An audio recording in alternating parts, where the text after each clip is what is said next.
Welcome everyone to this week's episode of Healthier, Happier You. I'm Dr. Alan Chong, the spine coach, and we're so excited. We got a great show for you today. Of course, you know our special guest is Chef Dennis Littley. Heard that name before. And he's been sharing some stuff with me that is going to excite you and maybe rock your world of food. So the Healthier, Happier You show, it's an all-new health talk show about real people, real health issues, and real solutions from real people. You see, for over 27 years, I've worked with people on a clinical setting, and I still practice as a chiropractor. But the whole thing is that I realize people want to get healthy, and they often do, at least temporarily, but what they don't often know how to do is to stay healthy, certainly in all areas of their environment and their body, their mind, and their emotions. So today we have our special guest, Chef Dennis Littley, as I said. If you're joining us live today, then please be sure to post your comments. We'd love to have you as part of the discussion. So, our topic today is food our medicine, or is it our poison? In Michael Pollan's best-selling book, Food Rules, and especially his blog, I was doing my research for this show, and he talks about, I'll list the top 5. He has 64 different things that he says about food and the food rules. But number 1 is eat food.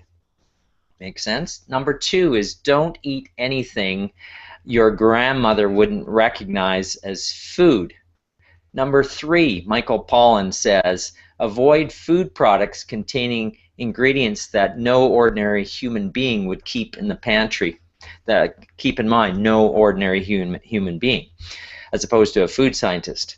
Number 4, avoid food products that contain high fructose corn syrup. And related, number 5, any product that has some form of sugar, and there's many different types as you'll find out, and we may get to be talking about that, Chef, as one of the top 3 ingredients. So if any form of sugar is the top 3 ingredient, stay clear of that food or food product. Also in Michael's book, In Defense of Food, an Eater's Manifesto, he introduces the thought instead of food, we're consuming edible food-like substances. Gotta like that. Edible food-like substances. No longer the products of nature, but of products of food science. The result is what Michael Pollan calls the American paradox. The more we worry about nutrition and the more we fuss about it, the less healthy we seem to become. On today's show, of course, I'm going to be talking to Chef Dennis Littley about, is food our medicine or is it our poison? Now, Chef Dennis, as many of you will know, as he likes to be called, was an executive chef, but he was also a culinary instructor for years. He's been a huge success story on Google Plus from its earliest days. We had a chat about that several weeks ago, Google Plus's early days. He's produced and hosted several, well, almost 200, I think he was saying today, Google Hangouts since Google launched, and been a guest of over 50 separate shows and counting. And he's what I call the always friendly host of the popular Friday Hangouts on Air show, Good Day Google Plus. Chef Dennis is here to share his food insights to keep you healthier and happier, and I know he loves everything about food. Aside from this dinner time hangout for you people in the Eastern time zone, when else can you have Chef Dennis come over for dinner? Why not at supper time here on the Google Hangouts on Air? So please welcome the one and only Chef Dennis Littley. Welcome, Chef. Thank you, Dr. Allen. That was quite an introduction. Thank you so much for that. And if you are in the Orlando area, I am available to come over for dinner at your house too. So There you go. Perfect. Orlando area. Keep that in mind, viewers.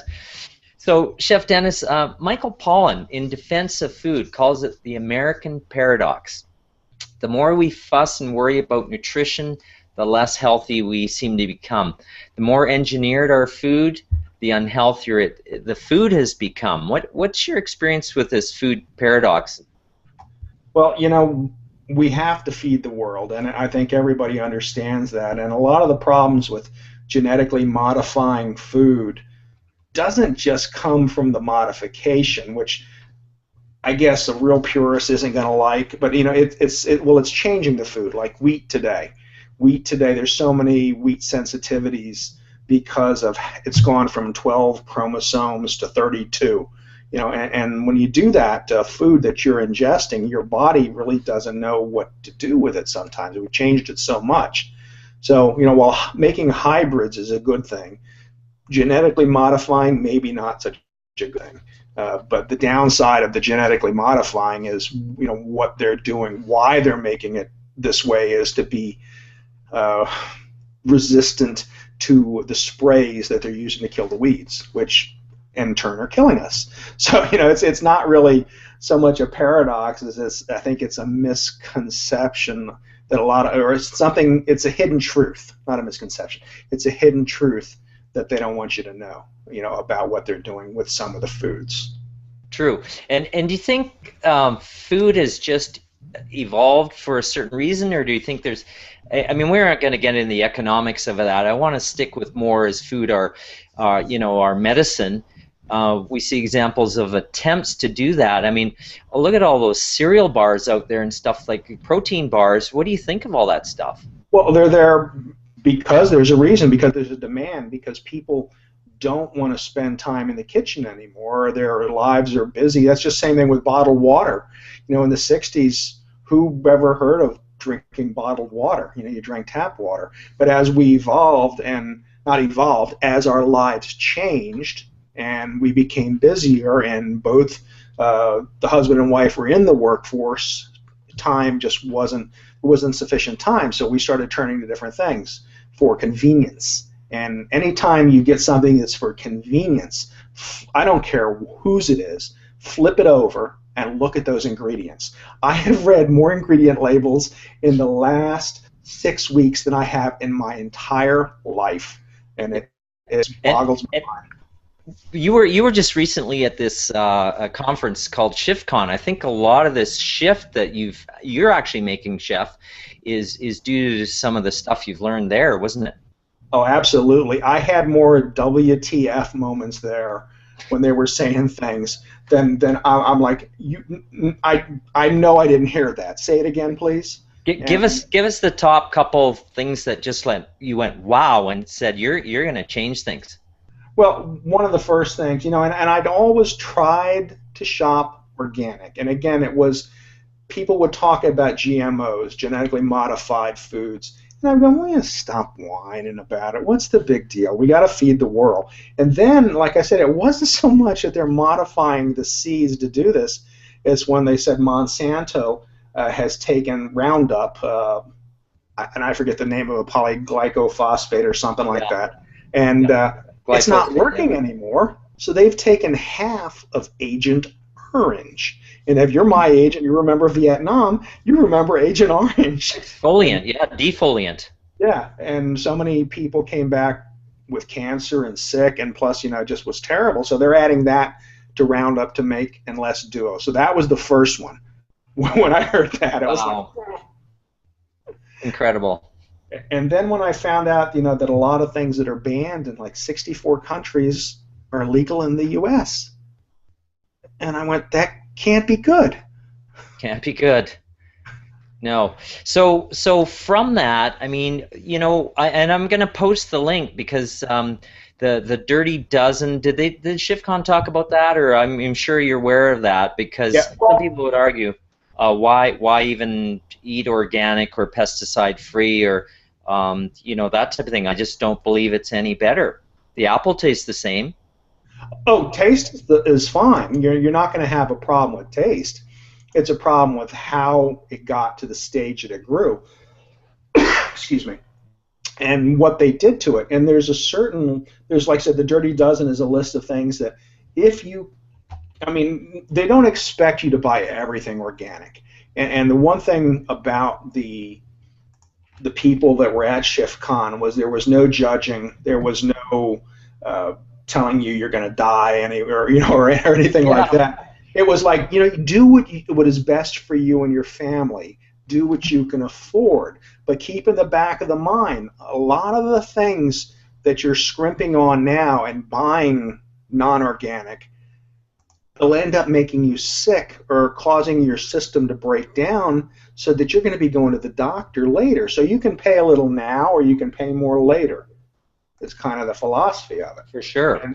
And those 12 items are like the things that you really need to be vigilant on when at all possible. And Chef, I actually have the quick list here. Vegetables, fruit and vegetables that are most pesticide laden, and this is from reputable testing. This is like the food and whatever. What is the agency that's testing constantly? But apples, celery, strawberries, peaches, spinach, imported nectarines, imported grapes, sweet bell peppers, potatoes of all things, because they spray them and treat them so they don't sprout. Blueberries, lettuce, and kale collards are the Dirty Dozen. In other words, they contain the highest levels of pesticide residues of any of the vegetables and fruits out there. Yep. So that's where you start. And then there's the Clean 15, which you don't have to spend the extra money on to get organic. Should I rattle through the Clean 15 Sure. for everybody? So Clean 15 are much lower in pesticide residues as conventional. This is the Environmental Working Group, which is kind of a watchdog for food in the U.S. So onions, sweet corn, pineapples, avocado, asparagus, sweet peas, mangoes, eggplant, cantaloupe, kiwi, cabbage, watermelon, sweet potatoes, grapefruit, and mushrooms just by themselves as conventional, for the most part, are low in pesticides, not necessarily free of them, but much lower to the degree where they're, eating non-organic is more acceptable. Yeah. So, I mean, those are places to not worry about it, so you have some room. And then, again, you want to buy those other ones where you can. And one thing I found that is more of the big box stores are starting to bring in more organics. And once that happens, and once more people start buying them, the prices will start to come down because there'll be more people growing them. They'll be getting paid more, to grow those kind of things rather than just the conventional grown. And sometimes when you go to farmers markets, ask the farmer, because a lot of times they can't afford to pay for that organic certification, but they are indeed organic farmers. So, if you can get a relationship with someone and really find out what's going on, they'll be able to help save you some money that way too. Right. I love the trend as well that, certainly Canadians and Americans alike are starting to grow some of our own food. All I have is containers. I don't have a garden plot except for at my mother-in-law's, actually, which has been great because we've been growing a bunch of food, and of course I know exactly what goes on it and doesn't go on it or in it. Yeah, absolutely. And that's the best way to be when you can grow anything that you can grow and whatever's feasible. I keep looking to more of these, not hydroponic, but some of these growing stations that they're making that take up minimal amount of room and you can grow different things on. So I think the day's coming when we're going to have a little more accessibility to growing more things even in our limited spaces that we have. Right. I'm just going to pop up this quote here from Pamela. Pamela Zeman says, which comes first, self-love or eating well? I found we need to truly love ourselves to take the time to cut up all the veggies, shop, etc. On the other hand, once I started eating whole plant-based foods, I found the amount of love I felt for myself increased. Your thoughts, and certainly your thoughts there, Chef, on that? Oh, absolutely. It's a pain to sit there and prep veggies and to take the time to buy them, to wash them, to prep them, and then it's a lot more. It takes up a greater part of your day and effort to eat better, and you're paying more for it too. So that's the paradox there is to eat better it costs us more money, and Right. but You, again, you know, do you pay now or do you pay later? Years ago, one of the courses I was at, a great homeopath and doctor, chiropractor, naturopath, had said, we need to be vigilant in our food and sourcing of things. Essentially, go back to hunter and gatherer state. Like you said, chef, is read those labels, read the back, and understand where those food sources came from. Just because it's a protein bar, I would say most protein bars out there border on toxic, even though they the intent might to be to get a fast, quick meal in a foil bag. So what are your thoughts on that type of hunter and gatherer? We really need to be vigilant if we want to be eating healthier. Yeah, and it's not that hard. I had someone tell me one time, says just stay out of the middle aisles of the grocery store. You That's know, funny. just stay on the outside and you'll be fine. And there's certain ways to eat, and then it's again, it depends. You can't expect. You want to be that hunter and gatherer, but you want to start it. Leah Segedy says you can't eat the whole elephant in one sitting. You got to take Yeah. bites. Okay. Well, well, by hunter and gatherer, just to clarify, he didn't mean go out and hunt, and he No, I didn't know that. advocate that. Yeah, we're talking about in the supermarket or the farmers markets, or get your sources, or ordering online even these days.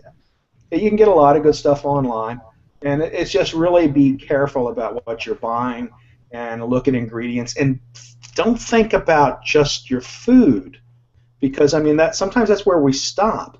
But think about what you're washing your dishes with, what you're washing your clothes with, what you're washing your body with, because that was the first picture.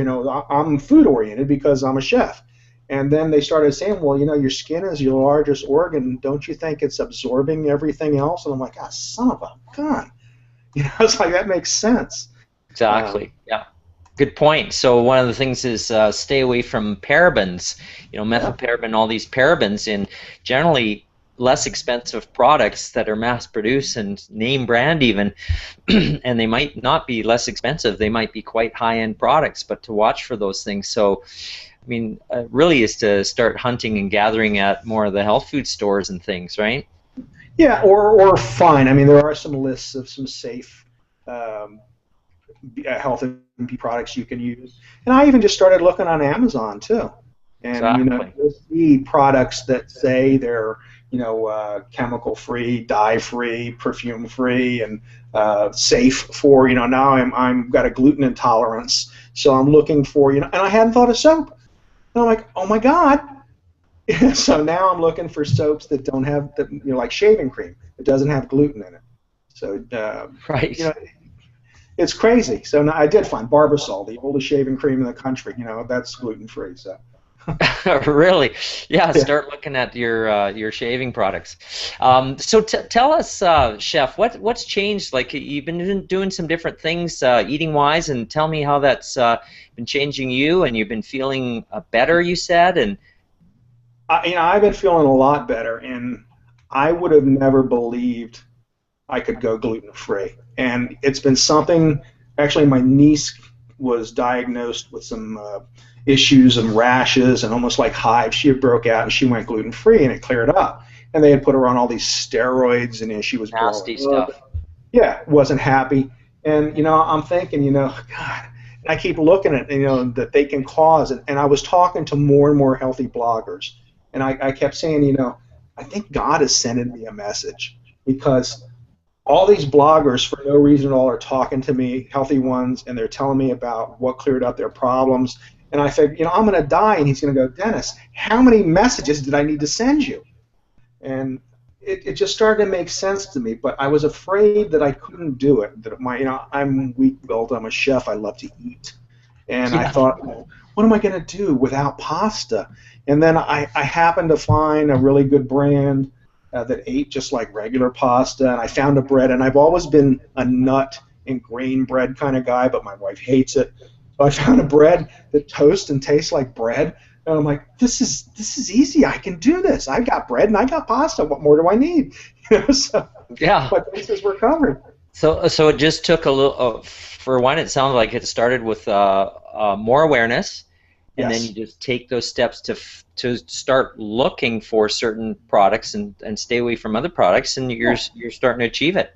And the amazing thing was, and I got lucky too. I talked to a person early on that said the local grocery store that I shop at, the chain, has a little blue circle with GF in it under every gluten-free product. So and wow, the first times I'm looking and I'm looking. Now all I'm doing is looking for the little blue circle, and I know it's gluten-free, so that helps a lot. Whole Foods, you can go in and they'll give you this big catalog of where all their gluten-free is. So it's just having some knowledge and knowing what to look for, and then experimenting and finding some things that you know you can eat. But after about a week, and every gluten-free person I told this to is like, yeah, so it's like Yeah. a fog lifted off of me, and my mind became clearer. I felt more alert, and it's called what is it? Brain fog. Yeah, brain fog. There you go. And they said, yeah, go figure. It's like there was no secret to them. It's only to the people that eat gluten. So And so you're definitely feeling better. Like there's no question, right? And have you? that was just in the first week. It's been 5 weeks for me now. And the next thing I noticed was I wasn't needing as much sleep. I wasn't as tired in the middle of the day. And then I noticed that my back, where I have 2, 3, and 4 of vertebrae damage, didn't hurt as much. And I talked to someone else, and they said, well, yeah, wheat's an inflammatory. The inflammations are going down in your body. Sounds like. Wow. Tell us more. So this, and I wasn't even going for that. I was doing this for my skin because I was having issues with psoriasis, and I thought maybe that would help. Now that's starting too. So all around, my body is showing signs of getting better. And the other thing was, because I've eliminated all this gluten from my diet, I don't have these cravings for sweet food that I used to have, junk food. And I'll look at it in the store and go, like my wife was away, and I went, oh, I should get some ice cream while she's away, and I can eat the whole thing, and she won't yell at me. And I went, I don't really want it. So I would never have been able to walk away and do that. I would have bought 2 because she was away for 4 days and finished them. But I didn't want it. So this is another byproduct of getting some of this wheat out of your body that's helping you not to want to eat so many bad things. At least in my case, I don't know. Right. So for you, and not to mean that gluten is bad, and but certainly the wheat in North America is implicated. There's books like Wheat Belly. There's all kinds of stuff written about it. GMO. Most of the wheat out there that produced commercial product is GMO. So in that case, is food our poison in your case then? Well, in my case, it wasn't necessarily a poison. It was a very slow-acting poison. But it wasn't building up my body. It wasn't healing my body. Right. It was keeping it from being healed. It was holding it at bay. So it's just a matter, and I wouldn't say everybody's got to go off of gluten. Now, I eat gluten way too much. I ate it probably all 3 meals, in between meals. When no one was home and I was hungry, it was a cheese sandwich, and it was like 2 of them.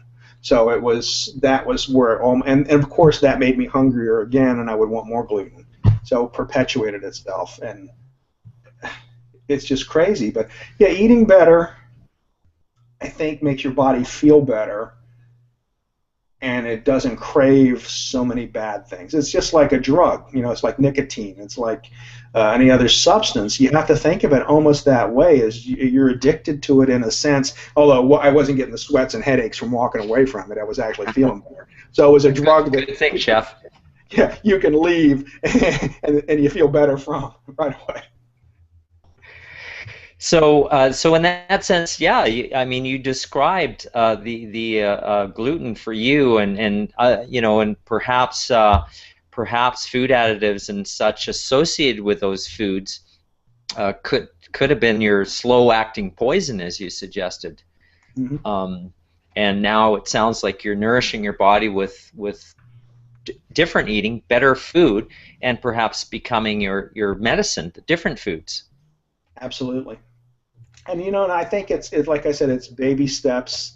It's taking it one step at a time and not trying to overwhelm yourself by changing everything because that's when you fail. You have to. So if you can't give it up, well, make a couple changes. Just eliminate some of the gluten in your body and see if you feel better. I'm not telling you to stop eating bread or to stop eating it, but just like one thing my wife says, and it didn't bother her at all, but she says when she eats the pasta now, she doesn't feel as full and as bloated as with the wheat pasta. Yeah, And interesting. and That's not one to of the sell. Go that's one ahead. of the things. Oh, sorry, chef. Is that I teach in people, my patients, is to listen to your body, because often if you aren't aware that bloating is a sign of problem, you think, well, it's just, it doesn't agree with me, or it's fine, it's just me, I just have lots of gas all the time. Well, your body is telling you stuff. Yep. And telling everybody else around you too if you have a Yeah, lot of. exactly, exactly. We're at the last part of the show. I'm going to give you the opportunity to wrap up as well with top three takeaways that you'd leave for our audience. But at this time, what I want to do is give you the this week's healthy lifestyle tip there, Chef. You and our audience, of course, our viewers. So I love food. I'm passionate about food. I have a small food blog, and I love to cook and love to cook healthy. So it's always a challenge. This is forefront of my mind, and in being asked, what one thing could I do to be healthier? Here's the advice I give, and keeping in mind the clean 15 when you're talking about choosing, but eat one extra serving of raw fruit or veggie, but veggie particularly because they tend to be more nutrient dense and low in sugar, of course. One raw portion of live veggie or fruit. Now, the veggies, I'll give you an example from the Clean 15, are asparagus, avocado, sweet peas. Now, not imported sweet peas, but domestic sweet peas, snap peas, sugar peas, that type of thing. And if you've never eaten raw asparagus, you got to try this. I don't know, Chef, you've had raw asparagus before. You can dip it or whatever. I like it just plain, especially the tips are extremely high in antioxidants and nutrient filled. And then, or fruit, pineapple, mango, cantaloupe, kiwi, watermelon. So eating one extra serving of that per day is going to help you increase your enzyme level that you consume, which actually also has more antioxidants and other nutrients not found in cooked forms of the food. So you'll get more nourishment, and the body actually digests raw food in general, gradually. If you just introduce one extra portion per day, you shouldn't have a problem with it, to help vitalize and energize yourself during the day. So that's the weekly health tip of the day. You can find out more about this and other tips through my website, thespinecoach.com.